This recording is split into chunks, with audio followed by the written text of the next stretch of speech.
Olá pessoal, vou começar a gravar nossa segunda aula aí, né?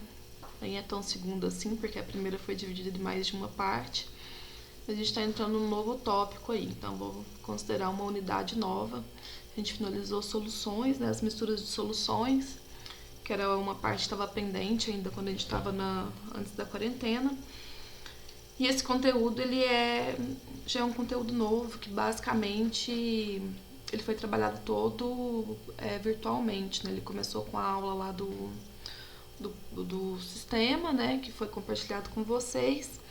E hoje eu gravo essa aula aqui pra gente ver alguns exercícios aí do livro de vocês, pra dar aquela visão assim de passo a passo para resolver o exercício. Então eu já falei nos outros vídeos, mas não custa lembrar, né? Dosem essa aula ao longo da semana, que vocês possam ir fazendo e pausando, né? Pega o livro para quem ainda não fez, pausa o exercício, tenta fazer e depois vê como que ele é resolvido aí. Para essa aula em específico, eu vou fazer uma pequena revisão aí, porque já que esse tema a gente começa com ele agora, né? Dar uma condensada aí nas ideias do que é falado. Então, vou falar um pouco do que acontece da página 38 até a 43. Né? E aí, na 44 já é exercício, a gente já vai pro exercício um pouquinho. Então, assim, vai ter um pequeno resumo, vamos pôr assim, né? Então, nesse capítulo em específico, ele vai falar sobre propriedades das soluções. Então, ele dá uma ideia introdutória sobre algumas propriedades de substâncias puras, né? Para depois a gente entrar em propriedades coligativas, que vai ser a segunda parte aí, que é o comportamento que o soluto acaba tendo em função de o comportamento que um solvente acaba tendo, né, em função de um soluto que é adicionado nele. Só que antes de chegar nisso, a gente tem algumas ideias que a gente precisa entender. Então, esse capítulo aqui, ele vai trabalhar com um conceito que ele vai chamar de pressão de vapor, né? Então, o que é a pressão de vapor? Essa pressão de vapor, ela vai ser considerada quando eu tiver um líquido, né? Então, esse líquido, ele tá num sistema fechado, isso é importante, porque se esse sistema estiver fechado, essa ideia ela não funciona. Então, esse líquido que está aqui dentro, então é um líquido puro. Quando a gente vai falar de pressão de vapor, a gente está falando nesse caso aqui desse líquido puro, né? Que ele vai começar a sofrer uma passagem do estado líquido para o estado gasoso. Só que essa passagem aqui, ela não é uma passagem qualquer. A gente viu que essa passagem desse estado físico, né, do líquido para o gasoso, eu posso ter três possibilidades, que é a ebulição, eu posso ter a calefação, matéria lá do segundo ano, hein? E eu posso ter a evaporação. Então, diferenças básicas entre essas três, né? A ebulição, ela é um processo que acontece com formação de bolhas, né? Geralmente eu estou fornecendo temperatura para esse sistema, ele começa a borbulhar e aí a gente tem essa passagem aí do estado líquido pro gasoso. Então, é uma passagem que ela acontece com agitação e ela é bem característica, né? A gente lembra da água fervendo aí na panela, é esse processo de ebulição. O processo de calefação é aquele processo que ele é um processo rápido e violento. E ele está associado do líquido, acontece com a superfície que vai receber um líquido, geralmente superfície quente. Então ela tem um barulho bem característico e é uma passagem bem violenta desse estado líquido para o gasoso, né? Então, quando a frigideira quente aí, você coloca ela debaixo da pia, e então as primeiras gotas de água que entram em contato aí com essa superfície da panela, ela vai estar aquele barulho bem característico, assim, e você vê aquela fumaça, assim, né? Aquele vapor de água bem característico saindo desse sistema. E o terceiro, a gente tem a evaporação.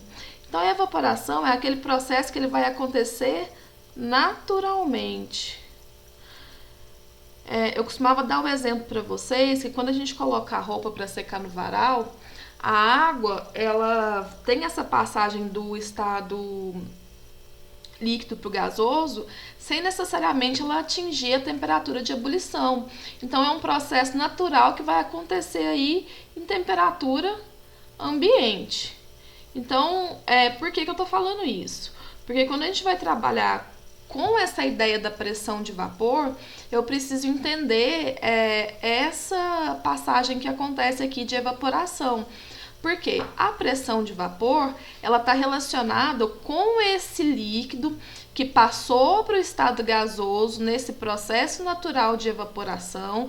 Então, é um processo que está acontecendo em temperatura ambiente ou numa temperatura que é diferente da temperatura de ebulição. E aí, esse líquido começa a evaporar. Então, começa a passar para o estado gasoso. E esse líquido, esse gás que está nesse sistema fechado, ele começa a exercer uma pressão aqui nessa superfície desse líquido. Então, essa pressão de vapor, ela está relacionada com a volatilidade desse líquido. Então, quanto mais volátil ele for, maior vai ser a pressão de vapor. E o livro de vocês, ele traz essa explicação aqui em termos gráficos. Então, por exemplo, aqui, quando eu quero olhar qual desses líquidos aqui vai ser o mais volátil, eu pego uma mesma temperatura, vamos trocar de cor aqui para ficar bonitinho. Então, eu pego uma mesma temperatura, Deus me ajude que esse traço fique reto, quase, e vou olhar qual deles vai ter a maior pressão de vapor. Porque essa curva aqui, ela é uma curva que está caracterizando a passagem de gasoso líquido. Então, aqui nessa curva aqui é o ponto onde eu tenho essa transição de fase. Então, quanto maior a pressão de vapor, né? Então, a pressão desse aqui ela é a maior, mais volátil ele será.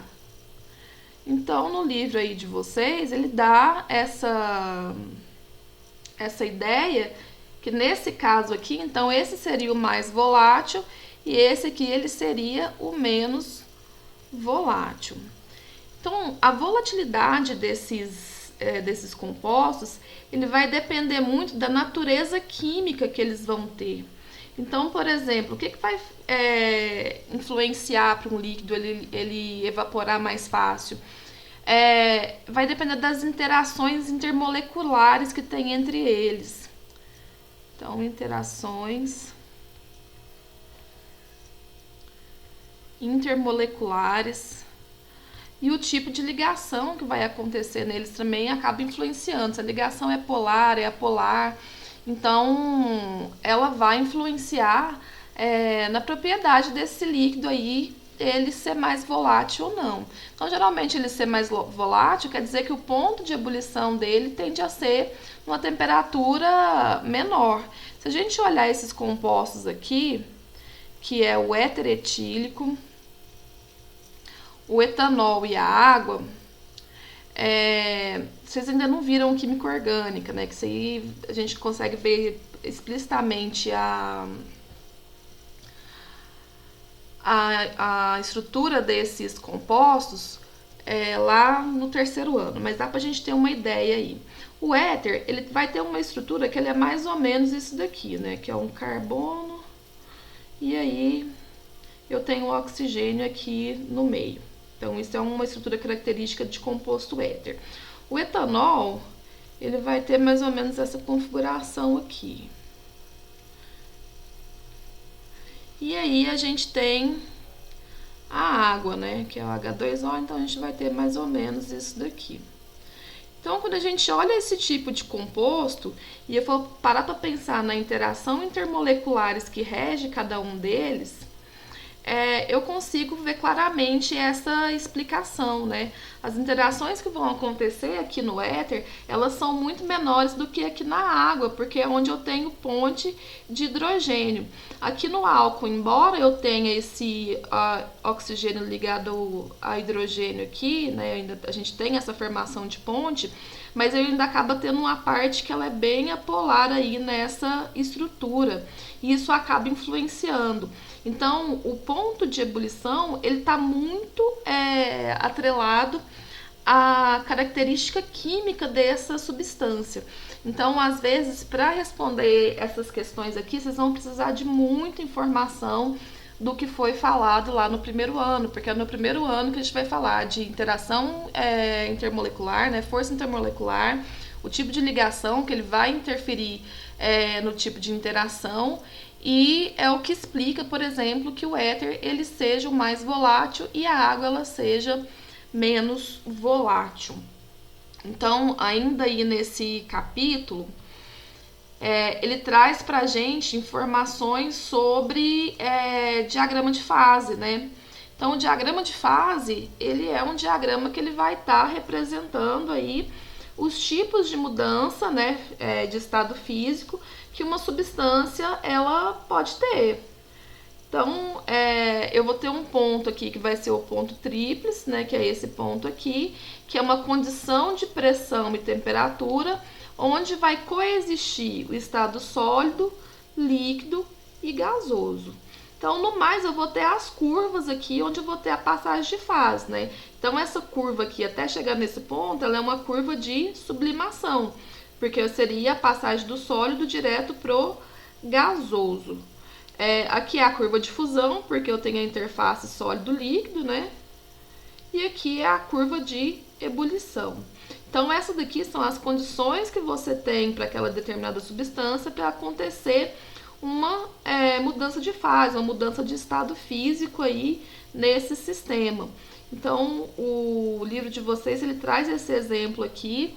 Então, a gente pode observar, por exemplo, que esse componente aqui, a gente chama ele na química, na física, né, que ele é um componente típico, porque a curva de fusão, ela tem uma relação com a pressão, né, que quanto maior é a pressão, maior eu vou ter a temperatura, né, então eu tenho um correspondente aqui de temperatura.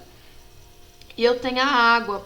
A água ela acaba fugindo um pouco desse comportamento, né? Enquanto a gente vê essa curva aqui, ela é bem inclinada aqui, porque a gente tem essa relação de pressão e temperatura aqui para baixo, a água a gente fala que ela tem um comportamento atípico, né? Porque quanto maior vai ser a minha pressão, eu vou ter temperaturas menores. Então, esse comportamento dela aqui, ele é um comportamento que ele não é muito comum aí dentro das substâncias, né? Então, sempre que vocês veem um gráfico aqui, que em vez de você ter essa curva nesse sentido, né, que é esse daqui, ó, é o mesmo sentido, só que esse aqui a gente tem um sentido inverso, é bem provável aí que a gente esteja falando da água, né, que ela que vai ter essa mudança nessa curva aqui, desse estado, nesse diagrama aí. Esse diagrama ele ajuda a entender, né, a relação de pressão e temperatura e como que eles vão funcionar. Então, naquele gráfico lá que eu mostrei agora, quando a gente fala dessa passagem a curva, né, de ebulição, ela está representando só esse passo aqui desse gráfico, né? É como se eu cortasse ele aqui e aquelas curvas lá, elas são um delineamento disso daqui. Então, o que está antes é o estado líquido e o que está abaixo aqui é o estado gasoso. Então, feita essa pequena revisão aí, a gente começa com os exercícios.